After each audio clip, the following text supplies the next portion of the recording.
Am I coming through? Yes, thank you. Good afternoon. This time, and the secretary is with us. We have a quorum. Now, the time is not at 2:30 yet. We still have some seconds to go. Now, it is time. The meeting is convened. There is a quorum. The meeting of the panel on environmental affairs will convene by Zoom.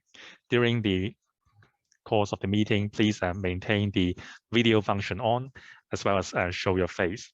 The microphones will only be switched on my direction. During the meeting, you have to display a colored background via the video virtual background function. Now, item 1, confirmation of minutes. Please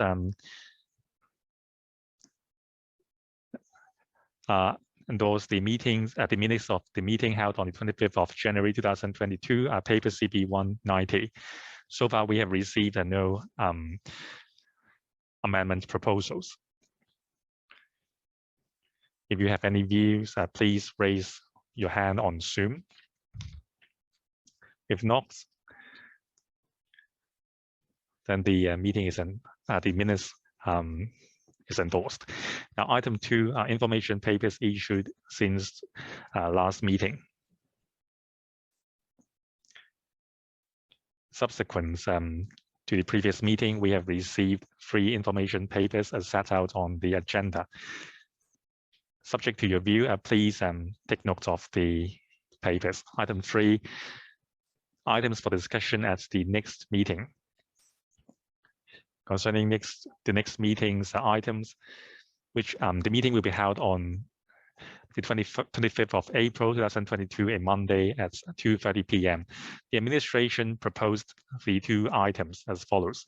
First, a progress of the implementation of waste blueprints for Hong Kong 2035, and B, upgrading of Nim Wan Road North and Deep Bay Road. Is the arrangement agreeable to all members? If you have views, please raise your hand on Zoom. Any views? I don't see any hands. If that's the case, then I will follow up the arrangements with the administration. Now we move on to item 4. Review of the environmental impact assessment ordinance process. The Secretariat has issued the relevant papers. Now I extend a warm welcome to the administration. We have the representatives with us. First, I will invite the administration to walk us through the item briefly. A presentation will aid the briefing, and then we will ask questions. I see a lot of hands. For fairness, I will invite the staff to clear all the indicators. Now, if you wish to ask questions, please raise your hands. In a moment, according to the order, I will invite members to speak. Now, first, the administration, please. Chair Lady, members, good afternoon.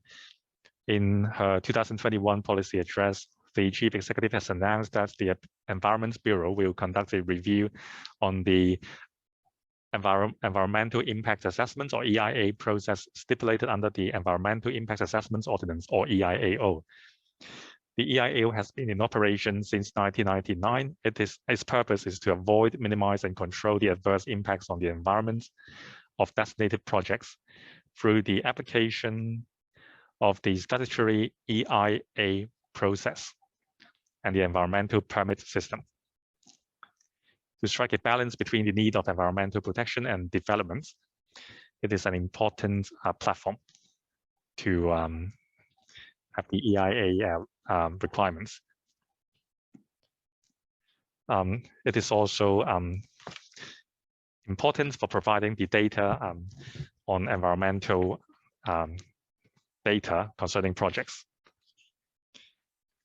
The Environmental Department has conducted regular review on the mechanism, but it is time to further discuss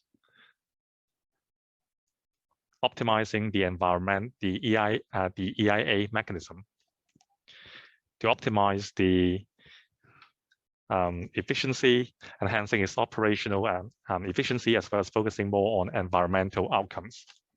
Concerning the feedback, the majority feedback is that it takes too long to complete EIA studies.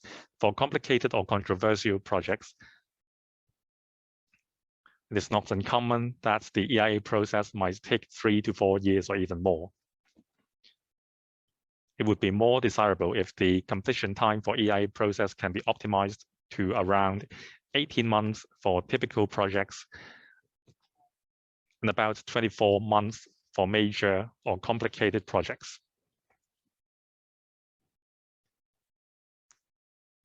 In this way, the EIA study can be conducted in tandem with the detailed design of projects to achieve the purpose of environmental protection, as well as providing data required for the project without impeding the project's delivery. Also, there are views that certain criteria and guidelines for EIA studies can be more specific. In some cases, project proponents and their consultants may not be able to grasp the key environmental issues to be addressed at an earlier stage of project planning or during the EIA studies. Hence, they spend more time on completing the EIA process. And also, as the times change, certain designated projects or DP under the EIAO may become outdated, and new DPs should be added. Moreover, we would like to take this review as an opportunity to introduce the development of smart platforms and big data analysis into the EIA process. Lastly, we want to rationalize the interrelationships between the EIAO and other legislation to avoid overlapping the statutory control measures concerned. The timetable is to complete the review within 2022 and further consult the panel concerning the final recommendation. To facilitate the discussion, we have prepared a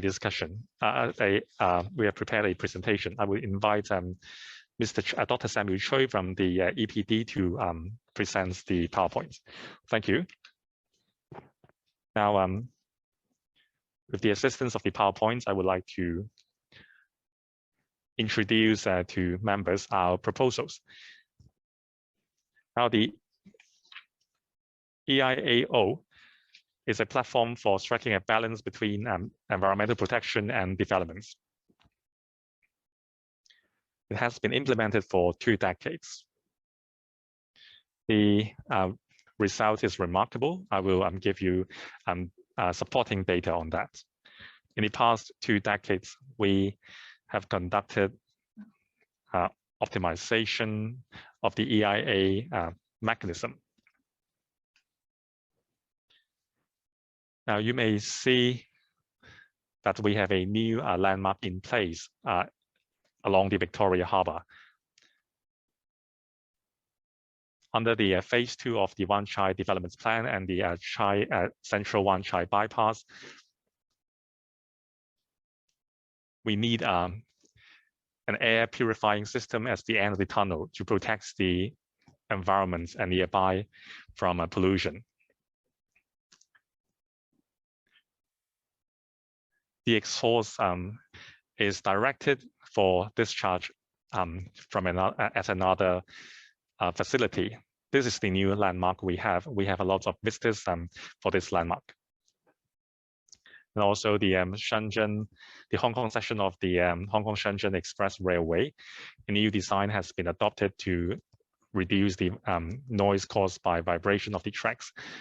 For reclamation, we have adopted a new concrete mixing method to reduce the pollution to the sea. For the Yuen Long South side, we have also employed a new multi-layered building method to reduce the noise of traffic to the neighborhood. we have included the designs in our EIA system.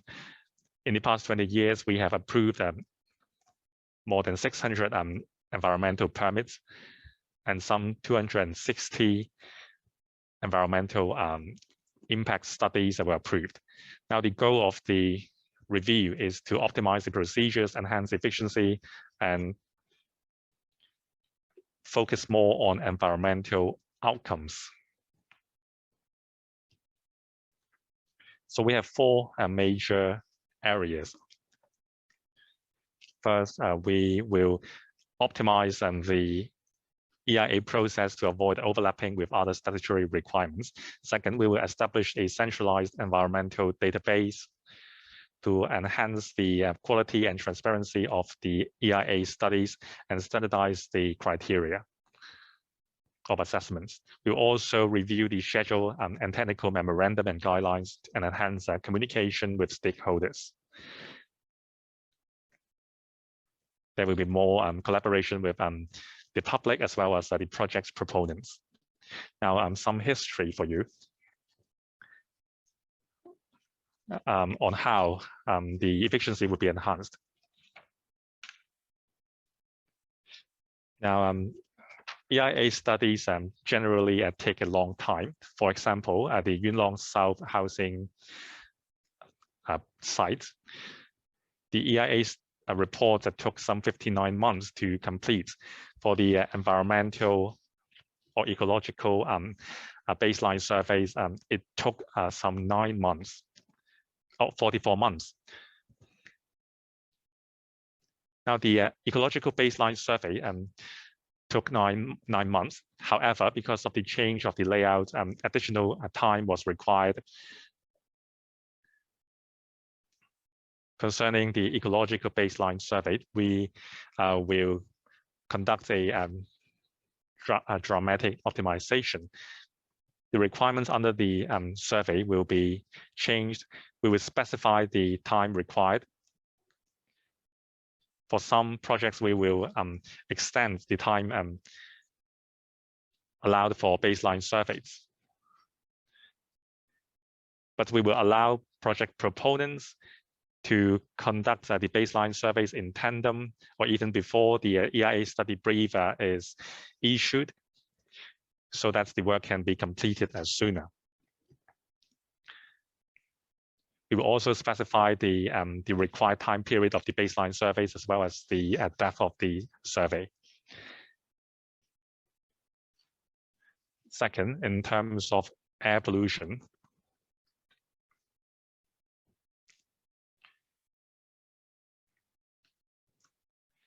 we will prepare a centralized air quality assessments model to shorten the time required for air quality assessments. Now, we will have a centralized environmental database. All data will be uploaded onto the platform. Access will be granted to academics and the public as a whole. There will be a standardized design and requirements.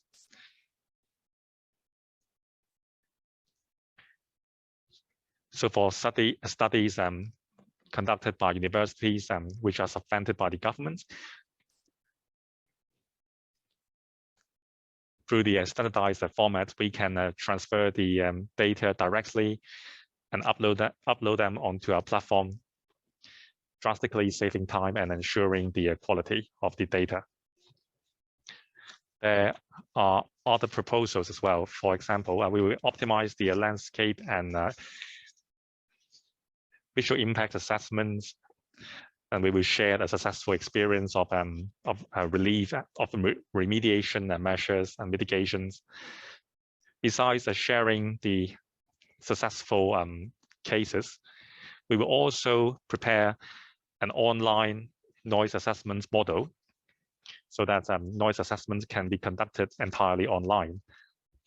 This will standardize our environmental mitigation measures as well as ensuring the openness and transparency as well as the quality of our surveys and data.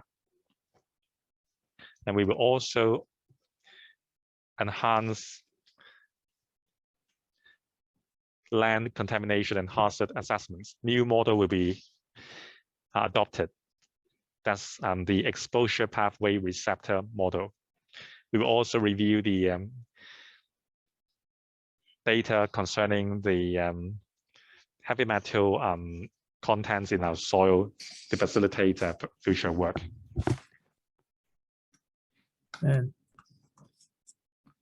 also, we put the background risk contours across Hong Kong on the centralized database, so that engineers and all the stakeholders would have access to the information and conduct the assessment. In terms of water quality, that's basically the same, and I don't propose to bore you with the minute details. The same can be said about the cultural heritage impact assessment. All the data will be put on the centralized environmental database. We will revisit the Schedule 2 list. That's about the kind of designated projects that will necessitate EIA.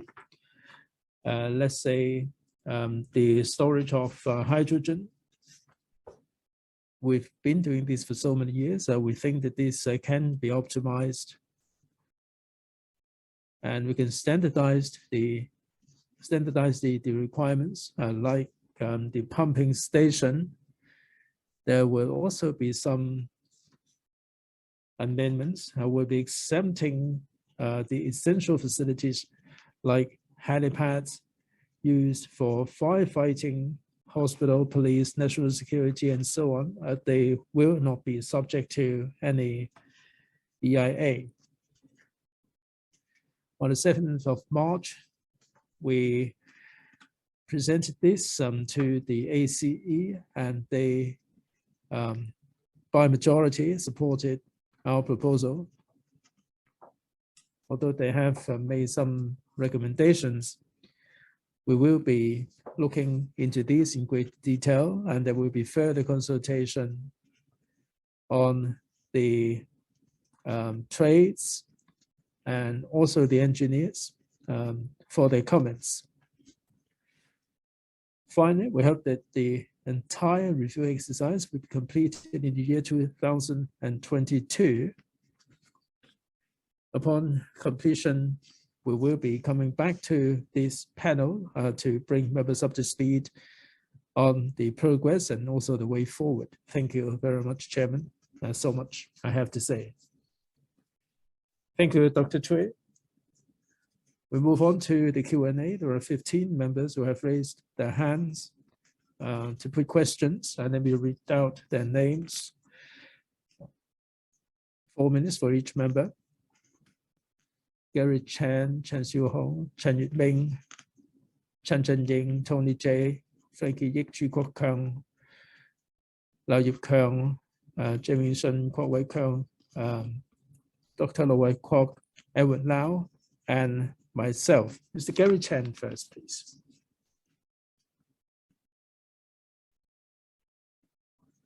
Am I coming through, Madam Chair?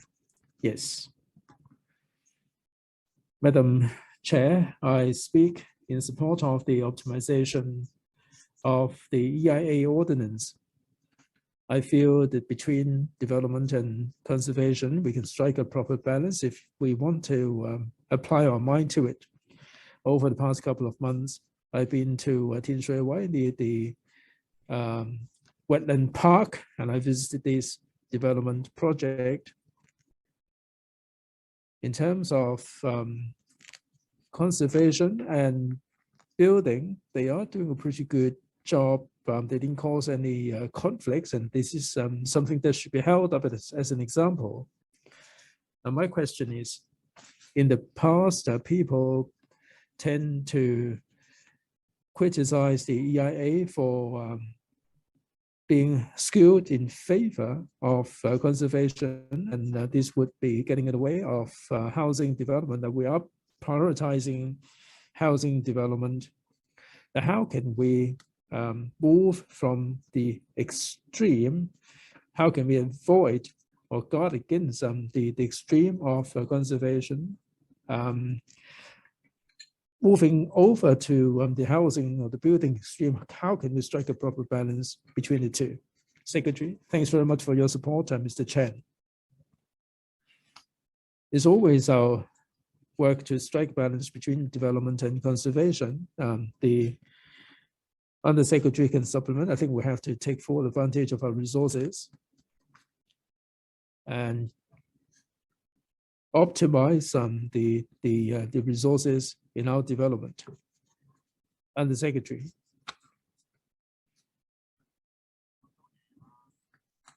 Thank you. Thanks very much, Mr. Chen, for the question.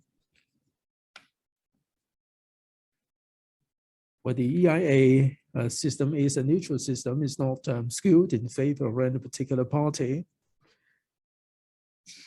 We adopt the technical memorandum. Everything is written there as long as a designated project complies with the requirement. It can go ahead. Now, people may have the misconception about the imbalance. That's because the EIA takes an awful long time, and it's not an easy task. It does take a pretty long time. So in this review exercise, we are trying to standardize the conservation part of the equation, like the ecological basement survey, and people's perception of the EIA being skewed in favor of conservation will be changed. Mr. Gary Chen. Madam Chair, with this baseline standard, doesn't mean that we can strike a proper balance. I think we should adopt a wait-and-see attitude. It would be hard for us to guarantee that there will be a proper balance between conservation and development.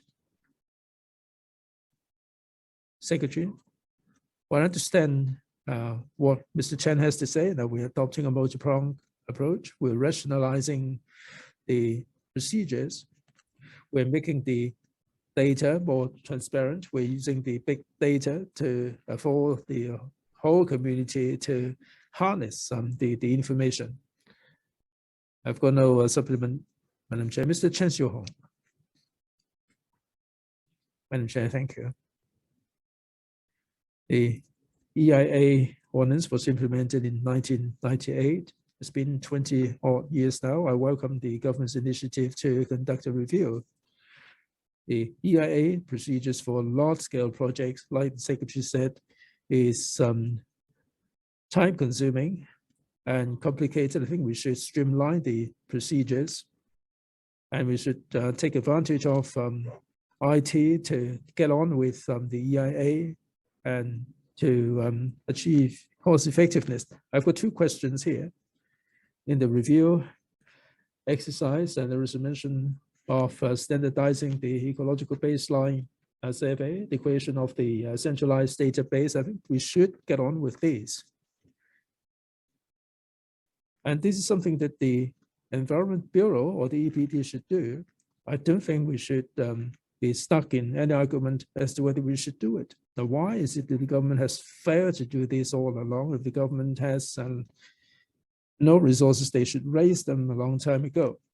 There are some recommendations in the paper without any timetable for legislative amendments. Last week, the Development Bureau proposed some legislative amendments for the town planning procedures. They've got a lot of recommendations. They quantify the amount of time that can be saved. Now, the Secretary has failed to put forward any legislative amendments. Now, you said that the review exercise should be completed within the year 2022. What is the precise timetable? Any milestones? And what is the precise time frame? The more you put it off, the more likely that you will be able to pull off all these housing developments. Secretary, thank you. We are proactively conducting the review in order to achieve a better balance. I defer to Deputy Director, Dr. Samuel Choi, to address the question. Dr. Cui, please. Madam Chair, thank you. In terms of centralized environmental database, the consultants can get hold of the information from us, or they can conduct the work themselves. So with this database, we also have the GIS data, the geographical information system data. At different places, the ecological information is different. So we need to collate the information in producing the database. As to the modeling, normally it would be for the consultant to do it. We have reviewed the situation. We find that if the government is going to undertake this, then the consultant will not be spared this kind of work, but rather with the big data that we produce, then they overlay their own air quality impacts, and that would make the work that much faster. In the entire review exercise, we'd like to maintain a balance while we maintain conservation. We'd like to speed up the infrastructural work. As we said, the review will be completed by the end of this year, and we will be coming back to the council to bring members up to speed on the progress. Madam Chen Yutming. Thank you, Madam Chair. Secretary, the Bureau proposes to optimize the EIA process. Some said that the EIA process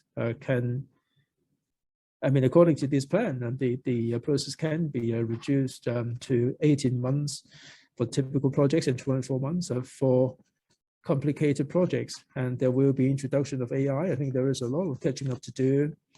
We have the 45-year plan, the GPA, and also the Northern Metropolis development. Doesn't matter how long. Even if this will be optimized to 18 months or 24 months, still too long. In Guangdong province, the EIA process may not be done in accordance with a particular time frame, but they do have a different layers. In general, it would take 3 to 5 months, or at most 8 to 9 months, and they have to make the information public. I look at the council's research division's report in Singapore. There is no requirement for this kind of EIA. Is only when the developments are close to the natural reserve that EIA would be required. Now, how do you arrive at the time frame after the optimization?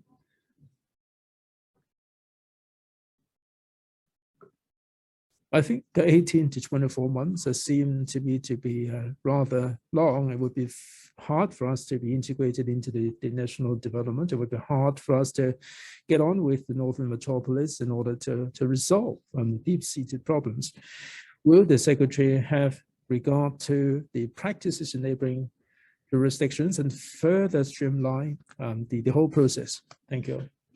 Thanks very much, Madam Chen. I'll defer to the Undersecretary to supplement. We have different systems between the mainland and Hong Kong, although we do have exchanges.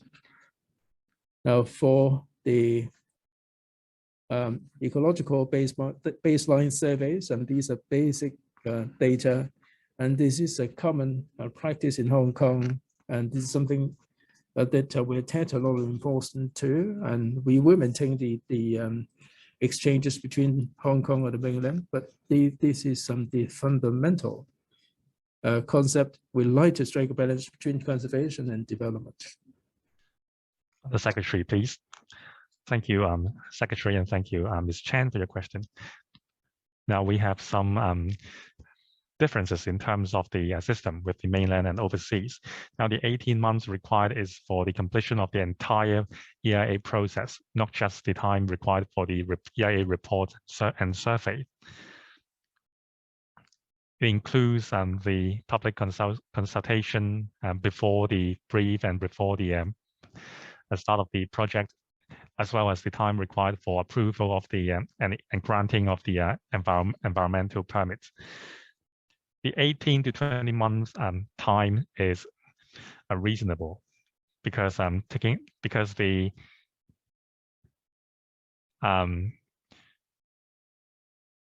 project as well as the detailed design would be conducted in tandem. For major projects, it usually takes 2 years' time to complete the detailed design. So this time frame is in line with the time required for completing the detailed design. Chair Lady, can I require the Bureau to give us a written reply? Yes. Next, Mr. Ronnie Chen. Thank you, Chair. Now, the complaints about the long time required to complete the EIA process has exists for a long time. I support the proposals. Now, like Ms. Chan mentioned,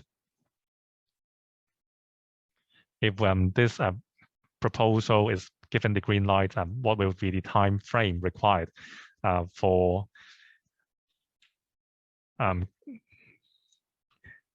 completing the centralized environmental database, and also what is the manpower required, because this is a major project. In terms of the air quality assessments, we adopted the PATH model. Now, in the future, it will project consultants will have access to the PATH model and run the calculation themselves. So will there be a discrepancy between the outcome reached by the consultants and the government? How reliable is the model? Now, in the mainland, in some provinces, some projects are designated trial projects concerning decarbonization or zero carbon emission. Now we have the goal to achieve a zero carbon emission as well. So in the future, will the carbon emission assessments be carved out from the EIA process, and how can we make sure that this standalone item will not prolong the time required for the EIA process? Thank you. I will invite Dr. Choi to take the other two questions. Now, on the first point, eliminating carbon emission is the nation's goal as well as Hong Kong's. Now, we have talked with the stakeholders, including the advisory council. Carving out a carbon emission assessment from EIA can make it more flexible. So that's my answer to the first question. Dr. Choi. Thank you, Chair Lady. Now, on the timetable,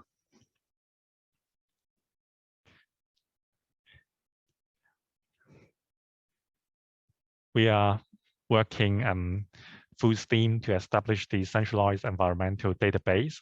Of course, the computer model takes time. By the end of the 2021, when we last reported to the panel, the platform was already ready. Now, what we are doing is transferring the data onto the platform. We hope the database will be open for all by next year. Now, in terms of air quality assessment, long time is required because every consultant needs to upload the emission information onto the platform and run the calculation. The modeling takes long time, usually 2 to 3 weeks, excluding the time needed to upload the data. With the centralized database or the centralized platform, we can ensure the accuracy of our data. And also the calculation can be run simultaneously.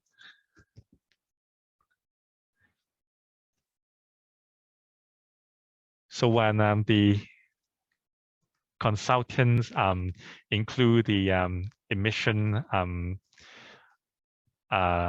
data into its recommendation, it would be much quicker. So this would be a win-win situation. Ms. Tony Jie. Thank you, Chair Lady. Now the review of the EIA ordinance. Procedures will be optimized and standardized, and a centralized database will be built. It will massively shorten the time required to complete the procedures. So I support it. And the question is public consultation and the participation of the Advisory Council on Environmental Affairs. Time is needed before and after the project for consultation. So since your goal is to shorten the time required to go through the process, what about the 14 days of public consultation before the report and 30 days after the report, as well as the 60 days for the expert opinions of the Advisory Council? Since you have shortened other time required for other procedures, can you provide a longer time for public consultation? And also, can you implement different categories? Now, 60 days for experts, but the public only gets 30 days. It doesn't seem fair. The experts should be most familiar with the issue, but they get longer period than the public. So how are you going to address that? Now, in the past, some people have asked this question. There is a criticism as the EPD, as both the administrator and the umpire of the EIA process. Is that unfair? Secretary, thank you, Mr. Chair, for your support. Now, on your 3 points, I will invite the Undersecretary to explain. Now, we have listened to the public's views to strike a balance between development and environmental protection. Now, you mentioned the experts of the Advisory Council. They will be taking a very in-depth view into the project. Because the participation by the public, on the other hand, is different, but we will ensure that there is enough time for them. Undersecretary. Now, the major concern is the unduly long time required to complete the AIA process. Now, we have looked at the reason for the time required. That's because the scientific scientific modeling as well as the baseline surveys took a lot of time. So we will drastically curb the time required for these processes. And on the other hand, we will keep the public consultation period. Now, whether we can extend the period, we think the current arrangement is acceptable.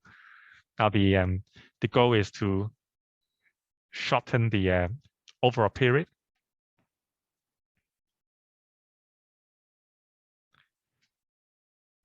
And because other parts of the mechanism have been optimized, and we think we can achieve the goal by keeping the current consultation period.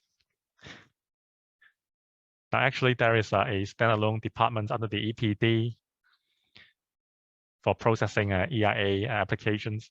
They will be unaffected by other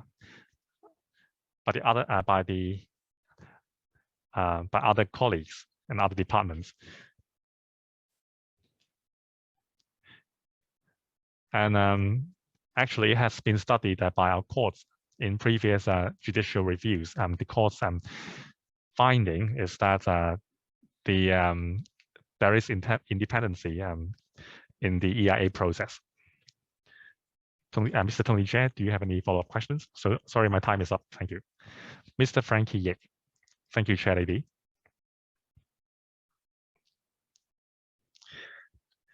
Now, the centralized environmental database is a good idea. It can speed up the EIA process, which has long been criticized. So we welcome the idea. I want to follow up on the question asked by Mr. Ronnie Chan and Ms. Chan Yutming. You said you would complete the review by 2022 and you would come back to us. However, you don't have an implementation timetable. Now, it seems that you said the database would be available in year 2023.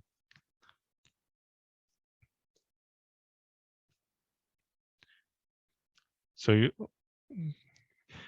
will the database be available after you consulted the panel,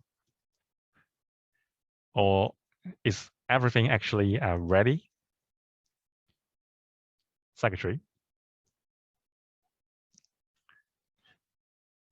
Mr. Yik, in the past, when project proponents requested for the data, we would give it to them. Now what we are doing is just optimizing the transparency in the database. So the proposal has received support within and outside the government. So we will complete the database by the end of this year for use in next year. So that's the general direction. Sorry, Secretary, my question is, if you are just collating the data into the centralized database, actually it can be, you can put it into operation right now, and then we can optimize this by giving a views. What you have to do is simply transferring all the data onto the database. Yes, we want to strike a balance between environmental protection and development, so we will make good time and complete the project within this year. Thank you. I support the proposal. Mr. Zhu Guoqiang. Thank you, Chair Lady. The government will set up a centralized environmental database to collate all the EIA data, so we support that. In terms of ecological and fisheries impact assessments, the paper mentioned that there is a vast experience accumulated over the 2 decades, and the government has a better idea on how to perform ecological baseline surveys. However, it seems that many survey outcomes are not in line with the reality. Previously, or many a times, there is only a remedial approach. For example, the Tongchong extension station. Now, the site is near the mangroves. There are green groups varying the effect on the biodiversity. For example, a kind of very rare dragonfly. The recommendation is only putting up hoardings and collect sewage and collect sewage samples. Well, that's a very passive approach. Now, will the government consider prioritizing prevention and protection in granting EIA applications? Now, I will invite Dr. Choi to take this question. Thank you, Chair Lady. In our technical memorandums and guidelines, when conducting a risk assessment, like the honorable member said, we have to consider how we can strengthen environmental protection. That would be the first priority. So that's why the EIA study would comes before the actual detailed design stage. Mr. ZHANG? Well, in the EIA, we have to deal with mitigation. There was an example cited about the extension of the Dongchong line. We did consider different alignments. In the EIA report, comparisons have been made between various options, and we adopted the one that caused minimum impacts. In the course of construction, there is some impact, and that's why a sewage collection system has been put in place to collect the runoffs. We have compared various options and decided on the one that caused the minimum impact. If I may, Madam Chair, do you have any measures to make sure that upon development, the project would still be in accordance with the EIA? And how can you integrate environmental protection into development? Secretary, a brief response. Indeed, there are loads of examples.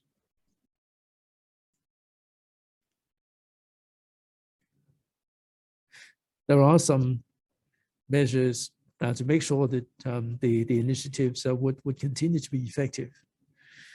Mr. Kenneth Lau, Secretary.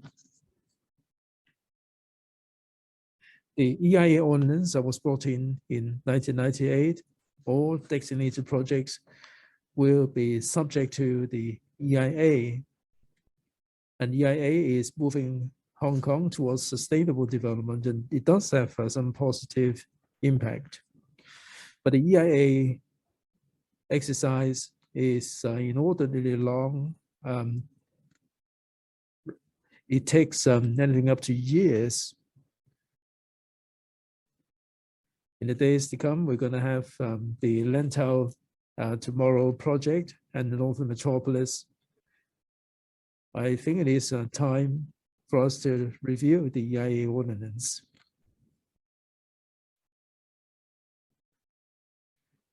That there may be some people who deliberately file for a judicial review. And if the court finds in favor of the government in the judicial review, how can the government catch up with the delays? Secretary, yeah, the Secretary can supplement. I'd like to say that for this optimization exercise, members are in support. This will put the procedures beyond doubt, and this will also minimize the opportunity or the likelihood of illegal wrangling. Under Secretary, as the Secretary said, I would like to avoid judicial review. So we are trying to make the standards more standardized, and we are making the standards far clearer, and that would remove the room for arguments. If there are judicial reviews, then it would have some implications on the timing as to how can we cover the lost time. We will discuss with the project proponents and see whether there are any areas things can be speeded up in some ways. Mr. Vincent Cheng. Thank you, Madam Chair.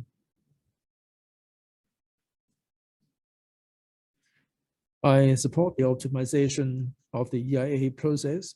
It's been such a long time, since 1998.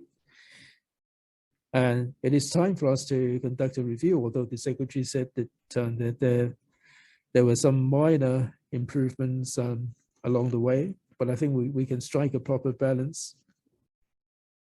Many times, these take a very long time. The West Kowloon line, it took 74 months. And I mean, people are still stuck with these litigation. Now we talked about a balance. Paragraph 4 of the paper says that the time taken will be shortened from 3 to 4 years to 18 months to 24 months. How can you, by shortening the time, maintain the quality? Will the consultation be shortened as well? In the PowerPoint presentation, you said that the Central Kowloon route, it took you 74 months. In this example, what could you, what areas can you improve on in order to shorten the time? Secretary. I think Mr. Cheng has got a very good point. We are trying to upgrade the efficiency, but at the same time, we can achieve the best environmental outcomes that the Central Kowloon route. I can defer to my colleague, Deputy Director, to give members more details. Thank you, if I may, Madam Chair. The Central Kowloon route, it took such a long time because of the air quality assessment. I remember at the EPD, we adopted the regional air quality modeling, and the consultant was not familiar with the operation. There were some data that took quite a bit of time to handle. It's precisely because of that we like to take on the task of doing the modeling of air quality, so that the consultants would not have to do it all over again, and that would expedite the entire preparation time for the EIA report. And that would help us achieve the time frame of 18 months to 24 months. Mr. Kwok Wai-Keung. Thank you, Madam Chair. Am I coming through? Yes, indeed. Thank you. A couple of questions. This paper is about the optimization. We have had 20 years of experience, and we do have a wealth of experience behind us, and we are trying to optimize the EIA process. This I support. In optimization, much of the time frame would be shortened, but how would you address the public views that the credibility of the EIA would be undermined? Second, I'm sure the bone of contention normally lies with the ecological baseline surveys. And there are some reduction in time, in some cases, so the time may be longer. What are the justifications for shortening the time? And I'd like to find out more. And third,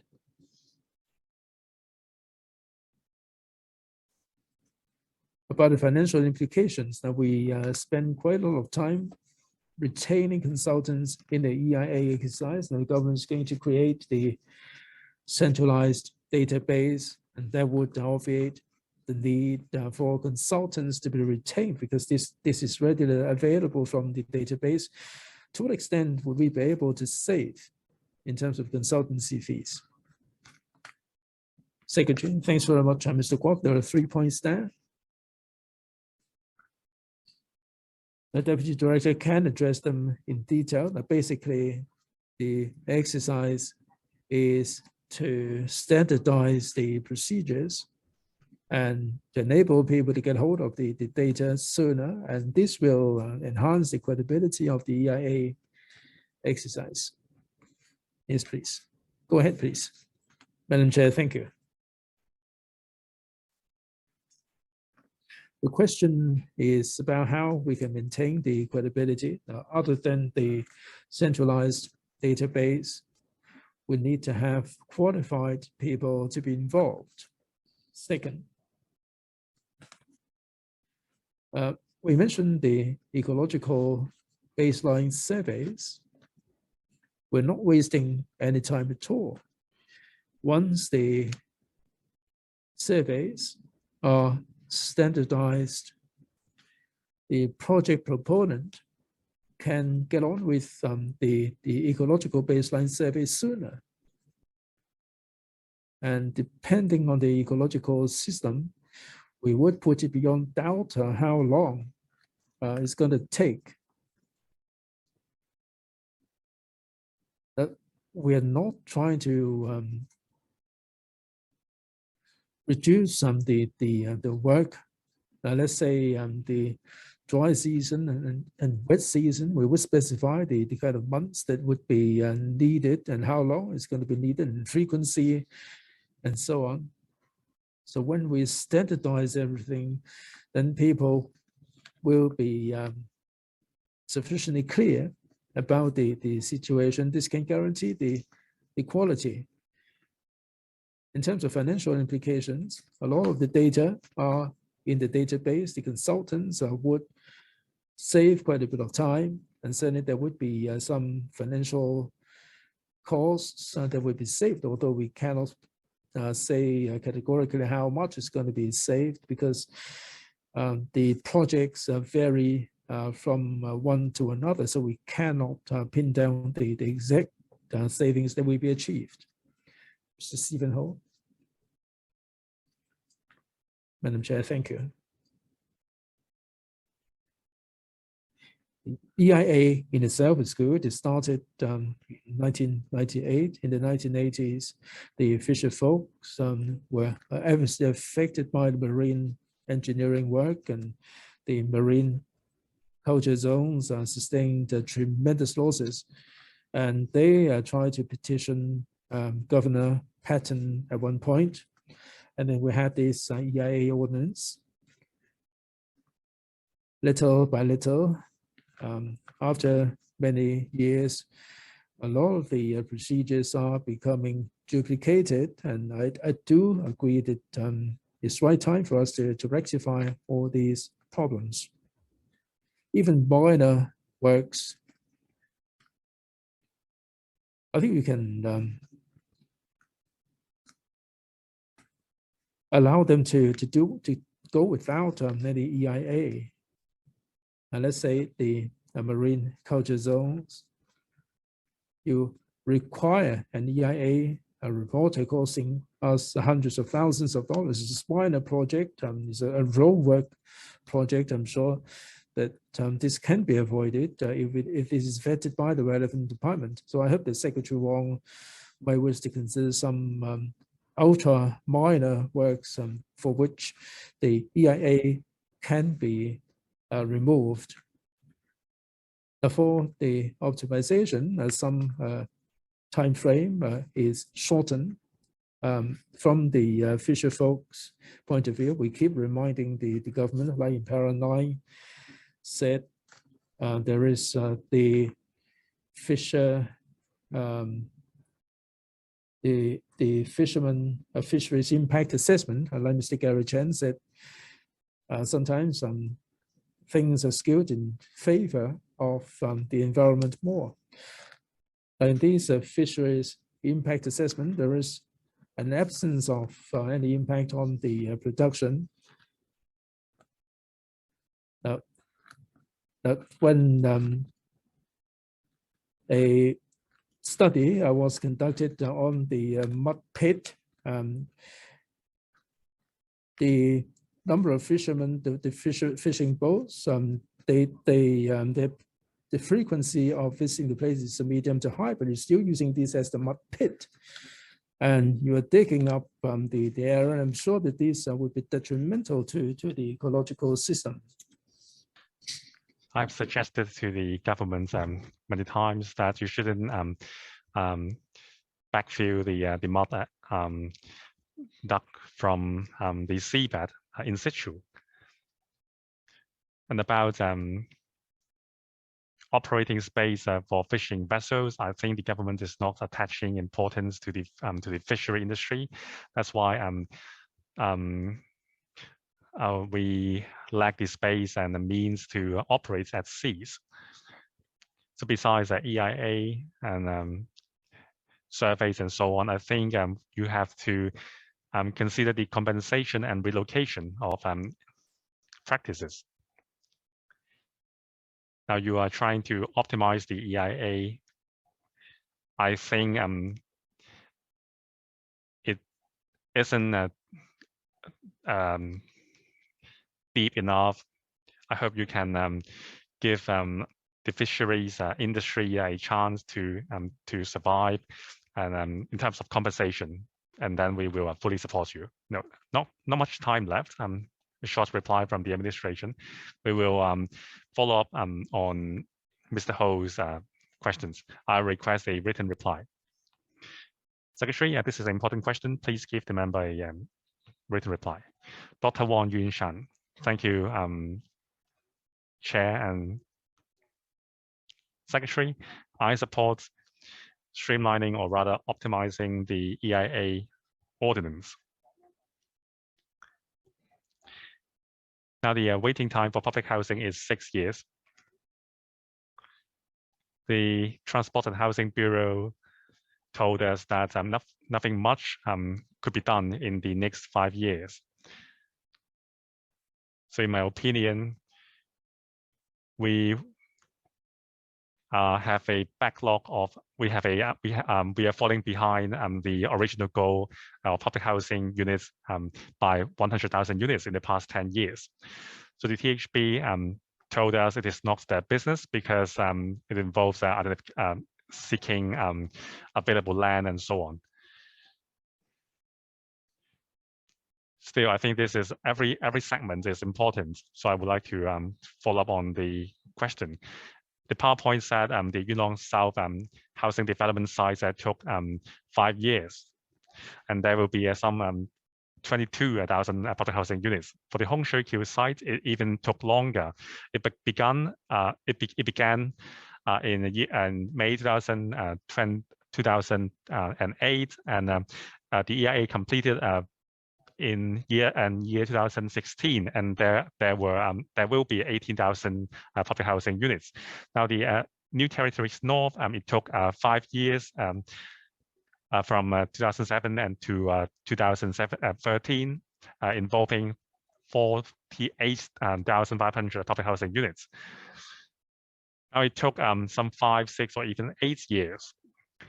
So it really caused a huge delay in terms of supply of public housing units. If we started earlier on, then the waiting time for public housing would not be so long. So I'm interested to know, Secretary, whether you will make a promise that you will achieve this 24 months target, or rather setting the limit of EIA process at 24 months. Public housing waiting time is really an important issue. So can you give us this promise, Secretary? So thank you for supporting the general direction of optimizing the EIA process. Now, Dr. Wong is concerned about the timetable. Can we really make it in 18 months, I mean the EIA process? So I think the EIA process is an interactive one. The project proponents would propose the design and the mitigation measures. So what we are trying to do is to optimize the process so that resources can be utilized more efficiently to achieve the balance between environmental protection and development. So we will make the best use of time to strike the balance and achieve development, including supply of public housing units. Dr. Lo Wai Kwok. Thank you, Chair. In year 1998, when the EIA mechanism was put in place, it has achieved much in terms of ensuring environmental protection in the development process.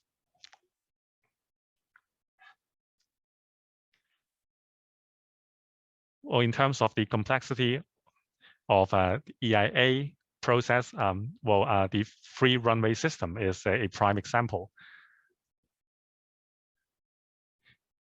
There were 12 environmental factors brought up in the EIA. So that might be the toughest task we have ever had. So we can all see the outcome of the free runway projects, the mitigation measures in terms of noise, air, or even dolphins. The project is a success. Today, the problem is the process takes too long and it is too complicated. So last week, we talked about the streamlining the town planning ordinance and other red tapes.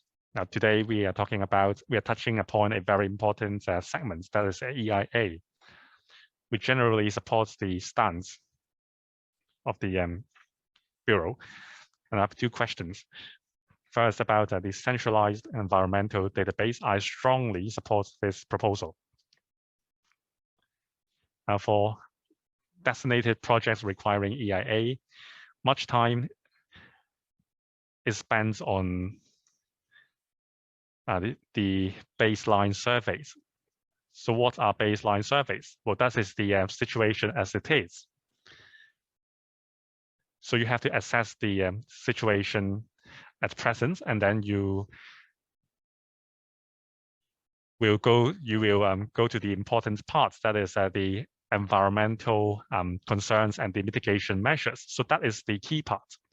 So if we have the centralized environmental database comprising the data of noise, air, as well as disturbance to the ecological system or biodiversity, then the project proponents can focus on the changes brought about by the project, and if necessary, the mitigation measures are needed for the environmental permits to be issued. We cannot neglect the difficulty in preparing this database and the complexity of the project. The Secretary gave us some examples now for air and noise, they can be easily assessed. Now on ecological baseline surveys and the ecologies,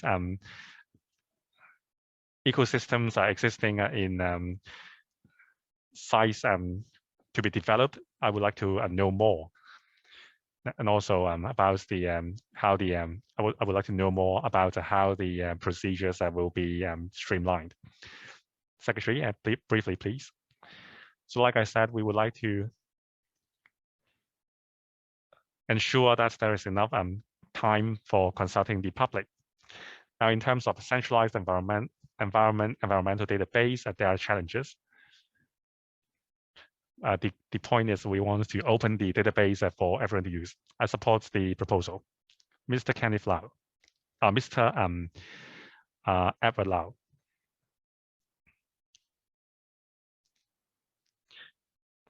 Now, the review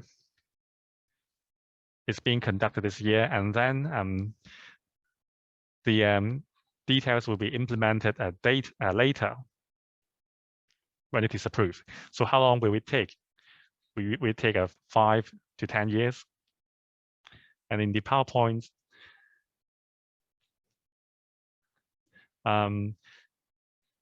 I saw measures with less resistance. So can we implement those measures first? The time it takes is too long. So can we speed things up? Secretary, I will defer to the Undersecretary. Thank you. Thank you, Madam Chair. So like we have said many times, we want to complete the database, the platform within the year and roll out the database. We will upload the data in phases.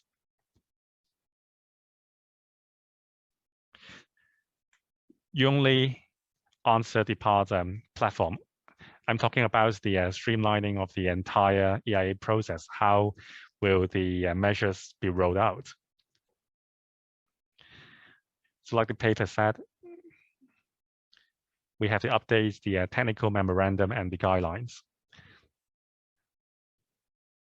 So we will optimize the guidelines and the TM gradually this year. And by the end of this year, we will come back to consult the panel and consult the advisory council on environmental affairs, on the changes in the TM and the guidelines. And then we will once again consult the electrical.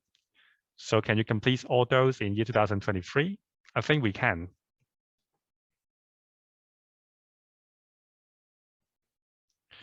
So we are talking about a negative vetting procedure. This is not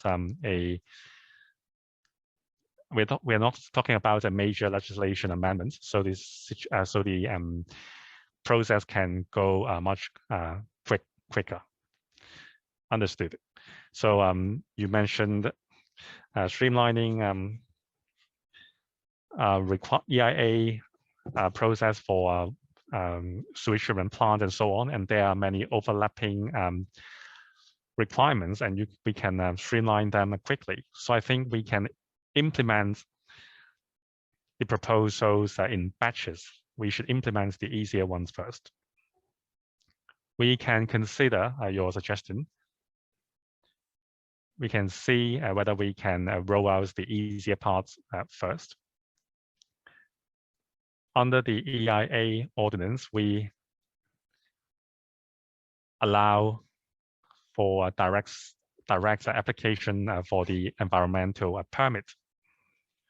So actually, we can roll out some parts first. I'm pleased to hear that. So this is an overall comprehensive review, including the establishment of the platform. So if you can roll out measures in batches, for example, make it easier for applying EPs. So can you give us a written reply on those parts? Yes, we will. Thank you. Ms. Carmen Ken. Thank you, Chair. We have to strike a balance between environmental protection and development. Of course, we agree with that. The point is where the balance is. We are facing a lot of deep-rooted issues. We have livelihood issues and economic issues to resolve. EIA should not become a stumbling block in our efforts. For projects requiring EIA, we have to perform the EIA and get the EP before we can start the work. If there is a judicial challenge, then do we have a mechanism under the current EIA ordinance and to allow the construction work to continue? What's the usual practice?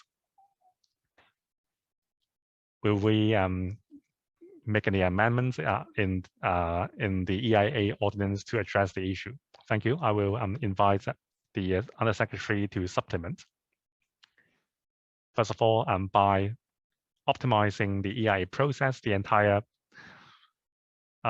procedure is much clearer. Of course, we are a society of rule of law. And the Secretary, please. Thank you, Madam Khan. As Secretary said, we are trying to clarify the EIA work, and second, we're trying to standardize the work. If there is clarity, if there is standardization, the likelihood of a judicial review will be smaller. And your question is, if there is a judicial review, do we have to put the project on hold? Whether this is going to happen will depend on the nature of the judicial review or the nature of the work. It doesn't necessarily follow that with JR, the work will be halted. But in the light of experience, the projects subject to JR, the court ruled in favor of the government. So we do have a lot of experience behind us. And in reviewing the EIA process, we would draw on our experience to minimize the likelihood of judicial review. Madam Khan, I heard from the administration, it seems that the platform and also the optimization exercise is going to introduce more clarity and standardization and to minimize the possibility of JR. And if there is JR, the government would be more confident that the projects do not have to be halted. And I hope that we will make it clear that the optimization is to make things better. The JR is about the administrative work. If we are confident about the whole thing, then the project will not be put on hold. That the Hong Kong-Zhuhai-Macau Bridge, we had this painful experience, and I hope that this panel and the administration can work together to resolve the livelihood and economic development issues. Madam Chair, in this optimization, we're trying to minimize legal wrangling, but as the Undersecretary said, all JRs would be different in nature. Whether the project would be put on hold would depend on the situation. But we are trying to introduce more clarity as to the impact on individual project. It would depend. I am the last one to put questions. Mr. Secretary, I've always been expressing my concerns in this area. I think we have to strike a proper balance between development and environmental protection. This is a reform, and this reform will harness IT more. A decade or so ago, the IT sector already started talking to the administration that we should take full advantage of IT in order to make the EIA more efficient. We don't have to repeat the same old process. We don't have to repeat inputting the pre-existing information. That would save time and save resources. Land is at a premium in Hong Kong, and there is a great demand for housing. If we can optimize the EIA process, if we can improve the quality and save time, then it's going to be good for society all around. There will be greater economic benefits. That there is a mention of judicial review, and they can be motivated by many things. It doesn't necessarily have to be the procedures. With the accumulated data, I'm sure that we can harness the data and minimize all these legal battles. The administration should explain in no uncertain terms to the public out there and the people are concerned about the optimization will undermine the credibility of the EIA, and people may have different interpretation of the standardization. By standardizing the procedures, we are trying to put up some good standards that the government should do a lot more explaining with the database and the platform. I'm sure that the project proponents or consultants will have to submit the data, would know where they stand. And they can take advantage of the geographical information system to use the database. The public stakeholders, to what extent can they be involved? And this is also of concern to the public. EIA is a professional business, but the public should also be allowed to understand more. So when the consultants are submitting the EIA, they should also present the information to the public in layman's term. The public don't have to read the entire project, the entire report, because this is complicated, but at least there should be some avenue for the public to be involved in some ways. Thanks very much. Dr. Kwok, we certainly consider this, like you said, Madam Chair, and this is an important interim review so that we can take full advantage of IT, and we will use the resources that much more effectively and strike a proper balance between development and environmental protection. Thank you for your support. No other members indicates their intention to speak, and that's where we end this item here. Let's move on to the next item there, and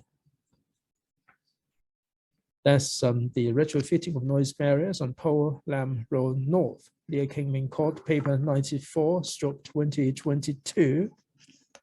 If members have any pecuniary interest, direct or indirect, relating to this subject, then under the rules of procedure, please disclose the nature before you speak. And Article 84, there is stipulation regarding voting on matters for which members have pecuniary interest. The administration is going to be doing a PowerPoint presentation, and nobody has pressed the button. Right, members who wish to speak, please press the raise hand feature. Depending on how many members are going to speak, I will allot the time accordingly. Please, will you give us a presentation, please? Madam Chair, thank you. Together with the EPD and highways, we are introducing this noise barriers project on Po Lam Road. On Kingming Court, there are 325 units that are affected by the noise on Po Lam Road. 325 are exposed to 70 decibel. With this noise barrier 296, we see the decibel go down to below 69. For the remaining 29, they will see the noise pollution hugely reduced. The Sai Kung District Council expressed concerns, and in May 2021, we consulted the Environmental Hygiene Subcommittee under the council and received their support. It is our plan to consult the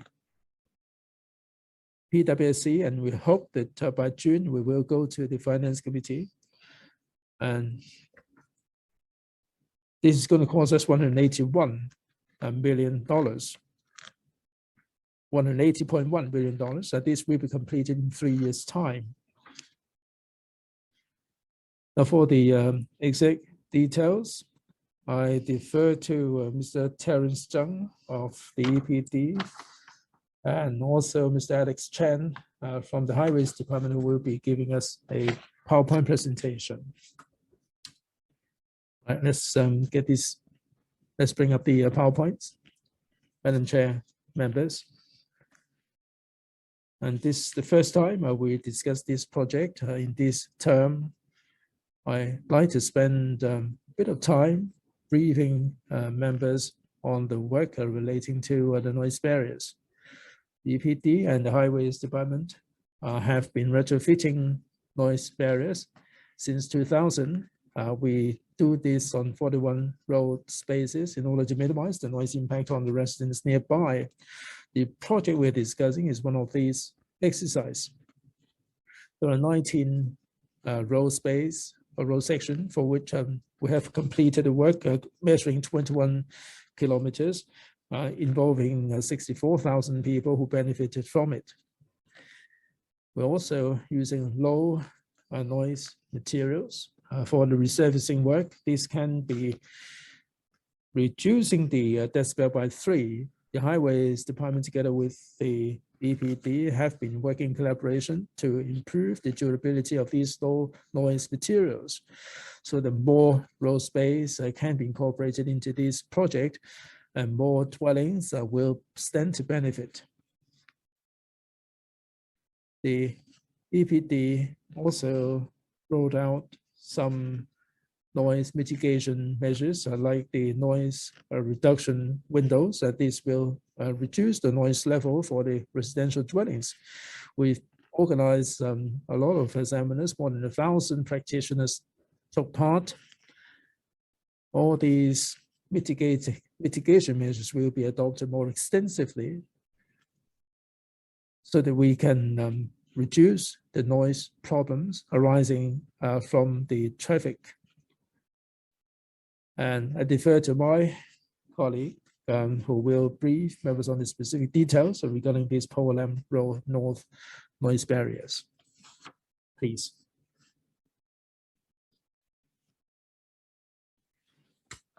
Mr. Alex Chen, please. Right, and let me set up the PowerPoint. Madam Chair, members, I am briefing members on this project A71TH, retrofitting of noise barriers on Pole Lam Road North near Kingming Court.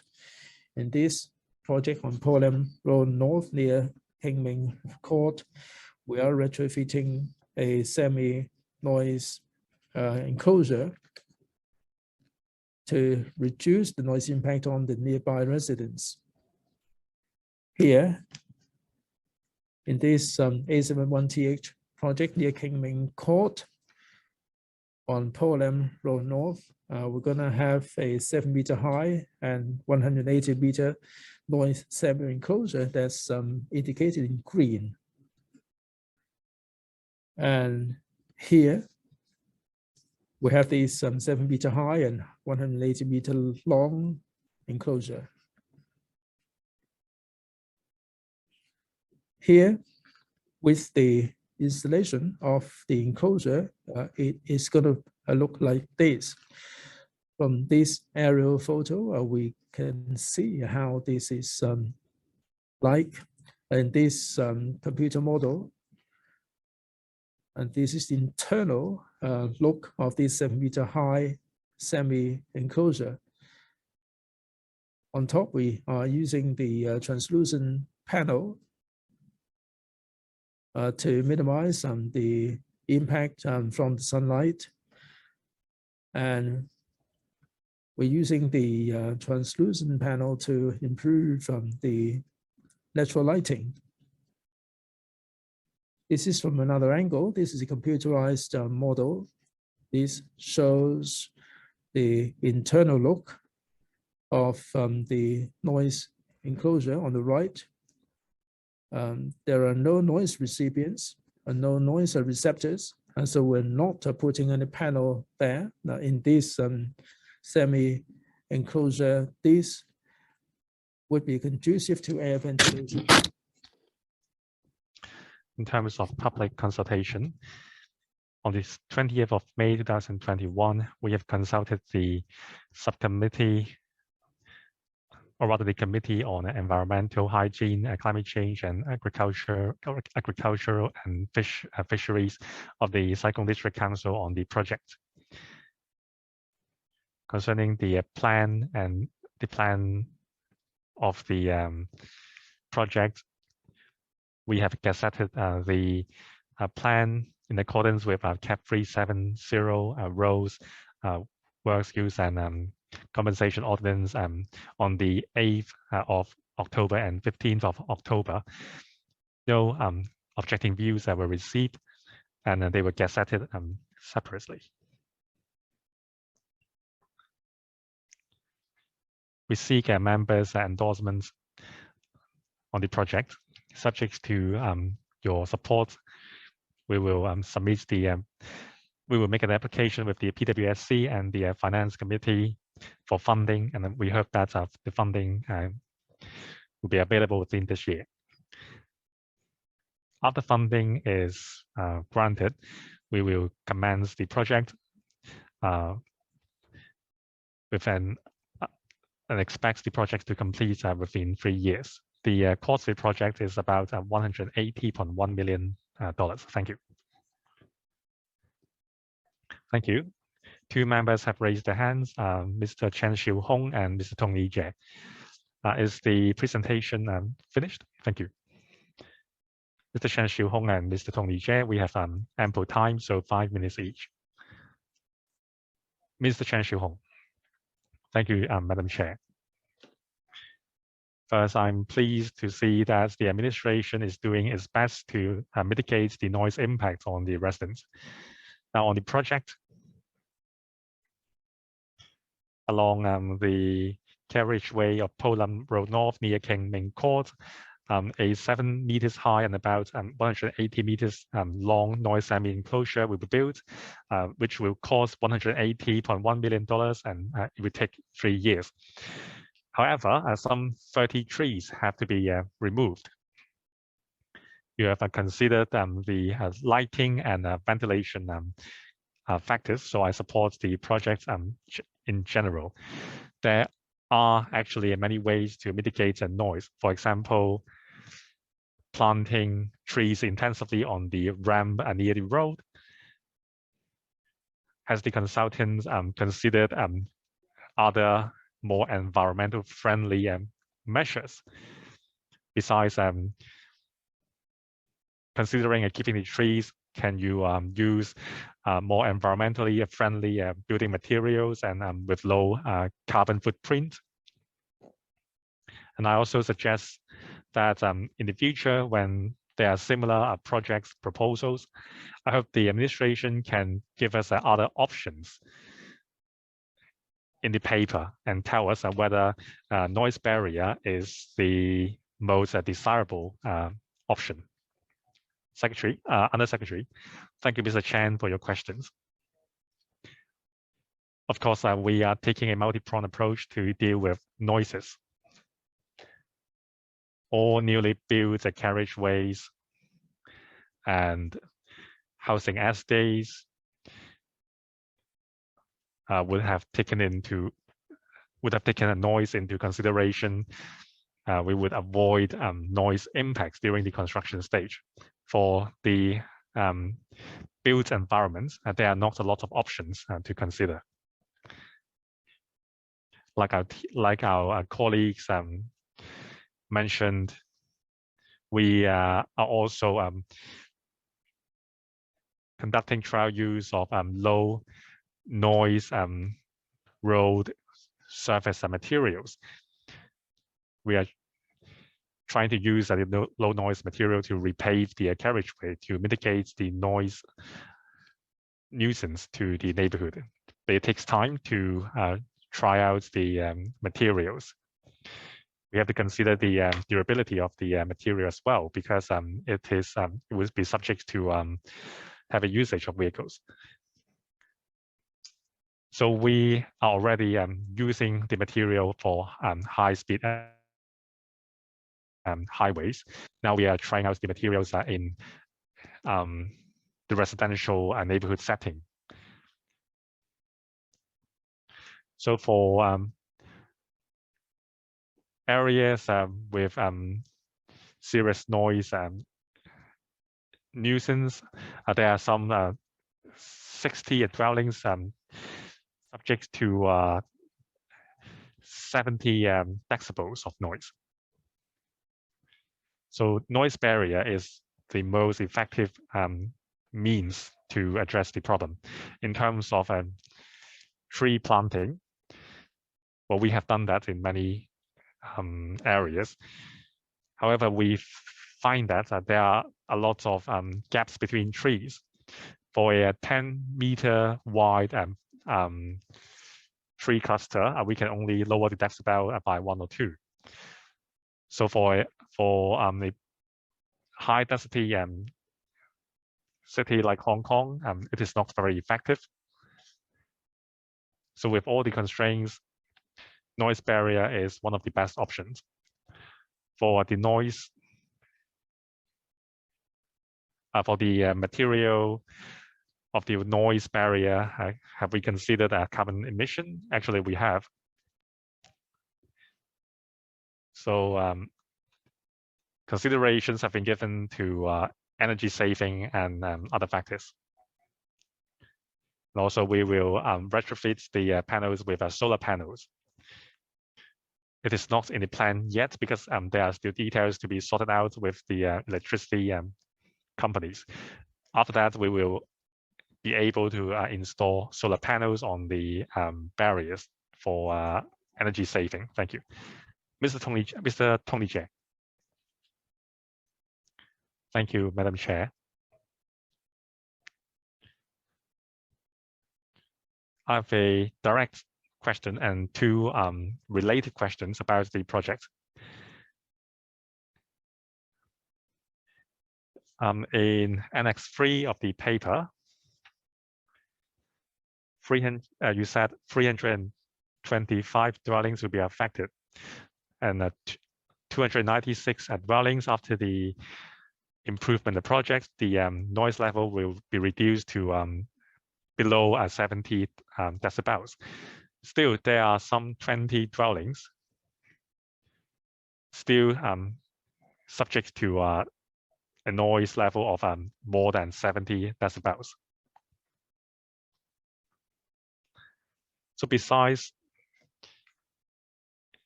the erection of the noise barriers, are there other measures to reduce the noise level to below 70 decibels?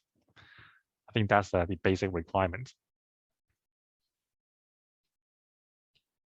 So like the Undersecretary said, the noise barrier projects, we have approved many such projects in the past. 16 road sections have seen similar works. Usually a cost of more than $100 million per project.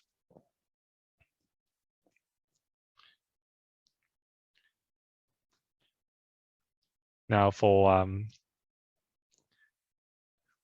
similar works, you just adopt the same design. Like the Undersecretary said, that for new projects, you would consider the design anew.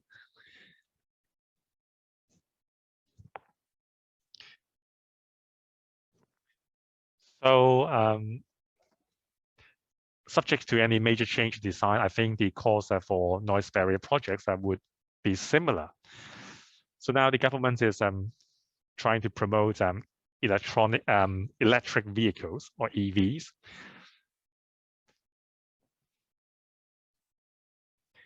So do you think with the popularization of EVs, will we have less noise? Do you base your noise assessment on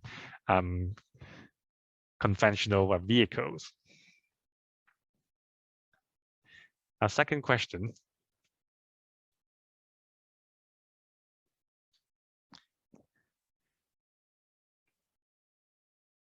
The projects that would generate the construction waste. As mentioned in the paper, most of the waste would be inertia waste. 18% would be reused in situ. 80% of the waste would be transported to public fields for usage in the future. The remaining small portion would be dumped at landfills. So do we have the figure? So we know we have the promises in the paper, but what's the reality? Because we often see construction waste from similar projects are being dumped into landfills. Thank you for Mr. Chan's question. I would defer to the highways departments to talk about the treatment of construction waste, whether such a high percentage would be reused or stored as public fields. Now on EV's assessment, I would also invite Mr. Lee Chi-Kwun from the EPD to talk about the technical aspects. Now, the 29 dwellings subject to 75 or 76 decibels currently, which will be mitigated to 70 decibels after the project. As I said, we are working with the highways departments to deploy low noise materials in urban area. If the trial is a success, we can reduce the noise by 1 to 2 decibels, and with the popularization of EV, the noise level will go down even further, so we will be able to meet the target. Now, I would like to invite the highways to supplement. Thank you, Undersecretary. Now, some details on waste treatment. In our works contract, we have required the contractors to submit a waste management plan. During the course of over the course of the project, the inertia or non-inertia waste generated have to be dealt with separately. We have on-site consultants to make sure that the waste are transported to different facilities, be it public fields or landfills. So in the paper, we mentioned that we expect 900 tons of waste to be reused in situ at the site. We have identified a suitable space within the site to store that part of the waste, and we will make sure that the contractor will reuse that part of the waste in the project. So we will make sure that the contractor is following the provisions under our contracts to transport the waste to the fuel banks or the landfills for handling. Follow-up question, Chair Lady. Now, construction waste. Concerning the figures, the inert construction waste or non-inert construction waste, they are posing they are putting stress on the landfill. So we have the figure, but does that really reflect the reality? Works were completed for many road sections, so are the figure real? So there are 19 road sections completed.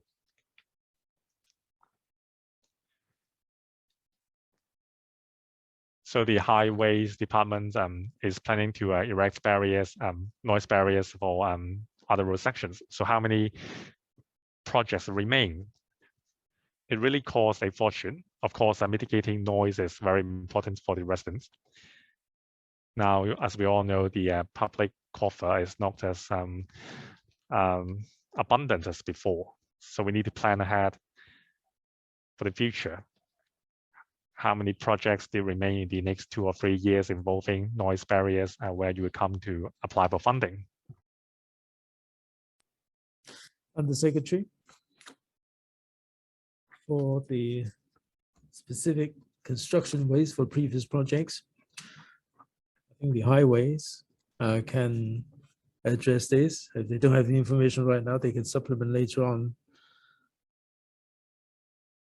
Mr. Che, you mentioned the projects being costly and how many more projects are there. Mr. Terence Zhang from the EPD can supplement, and let me state the government's policy first. Now for these noise enclosure project, we need to compete for resources against other projects. If the government has to slash the spending, then the projects that command high priority would go ahead first. And the noise barrier project, I'm not sure whether we can get hold of the relevant resources. It all depends on the urgency of the project.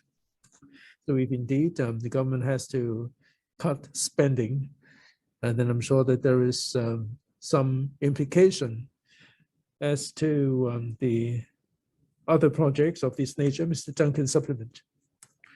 As I said at the very beginning, there are 41 road sections for which the noise enclosure will be provided, 19 of which have been completed, 4 are underway, funding has been dispersed and work is underway. There are 17 for which planning is going on for the time being.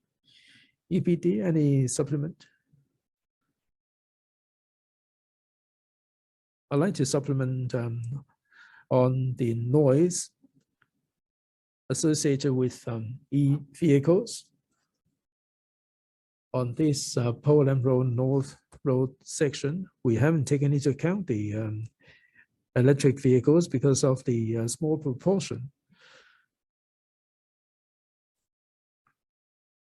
And if the EVs are doing 30 kmph, the noise reduction would be really significant, but on high-speed road surface, the bang noise is generated by the friction between the tire and the road surface, and the noise reduction will not be as significant in high speed. So we would take into account of this in our noise generation model, but in this exercise, we haven't quite taken into account the noise reduction associated with EVs. And a supplement? Construction waste, do they have any data? There are 19 projects that will be undertaken. 2 to 3% of the non-inert materials. I think this is a good thing because this will take the pressure off the landfills. Will they be able to do this? Are they true to their words? If the highways doesn't have the information, we can certainly supplement this later on. We can have a look at the previous project for non-inert construction waste, or what is the ratio in the mix, so we can certainly supplement the information. I've got nothing further to add, Madam Chair. Any further questions? If not, let me supplement a little bit on the Secretary. We've been handling a lot of cases involving noise pollution. And the noise pollution can be really severe for the residents because they're pretty close to the highways and they're on the receiving end of all these horrendous noise. And people have been fighting for the noise enclosure for more than 10 years now. From the time the go-ahead has been given, it would take a couple of years for the resources to become available. And we don't really want to have a situation where the residents would move in first and then find out about the problem, and the government will go to all these expenditure and efforts to retrofit the noise barrier, and this is undesirable. We understand that you have identified 41 spots, 19 have been completed, 4 are on the drawing board. There are so many that are in the queue. We're not sure how soon this can get off the ground. If there is anything that can be done to minimize the noise, I think we should go ahead with it. You talked about the noise, the materials for resurface the road surface. If you resurface the road, it would be a lot simpler than if you were to build a noise barrier. I hope that you will go ahead with that first. You should do as much as you can to minimize the noise. We are indeed very concerned about the environmental problem. We should use more environmentally friendly techniques and materials, and we should do something about the waste disposal. That you said that there would be solar panels. Did I hear you right? We are going to have some solar panels on the enclosure. Yes, that's right, Madam Chair. Here, we are talking about a semi-noise enclosure. On top of the enclosure, there is room for some solar panels to be retrofitted. In this design, there is room for this to happen. As to how we're going to do it, we're still liaising with the power company about the power supply and so on. So we haven't got the details yet as of now, but definitely there will be a solar panels to be fitted on top.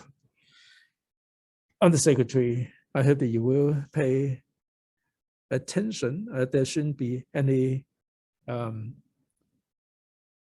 disturbances to the residents, because they will be reflecting the sunlight, and that would be really disruptive to the residents. I hope that you will minimize the impact as much as possible.